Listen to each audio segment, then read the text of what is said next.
كلام عظيم في حقيقة الخلق الحسن، إذ قال أن تصل من قطعك بالسلام، فليس الخلق الحسن أن تصل من وصلك، ولكن الخلق الحسن أن تصل من قطعك بالسلام والإكرام والدعاء له والاستغفار والثناء عليه والزيارة له، وتعطي من حرمك من التعليم والمنفعة والمال، لا أن تعطي من أعطاك، وتعفو عن من ظلمك لا من أكرمك بدم أو مال أو عرض.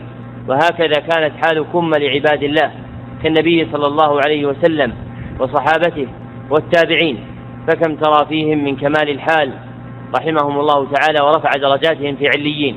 وإذا تأملت سيرة أبي العباس بن تيمية رحمه الله تعالى وجدت أن من أعظم أسباب رفعته ليست زيادة علمه، فلقد كان في زمانه من يقرن به وهو تقي الدين السبكي، حتى أنهما كان فرس رهان، ولكن شتان بين حال هذا وحال ذاك. فاليوم ومن قبل اليوم كانت الشهرة لأبي العباس بن تيمية، وأما السبكي فلا تكاد تسمع به إلا على لسان أحد طلبة العلم.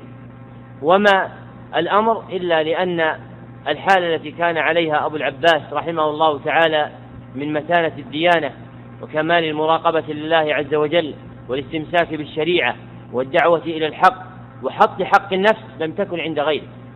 ومن جملة ذلك مما يذكر عنه رحمه الله تعالى أن تلاميذه ومنهم ابن القيم دخلوا عليه يوما يبشرونه بموت ابن الزملكاني أحد أعدائه، فقال رحمه الله تعالى غاضبا: تبشروني بموت مسلم؟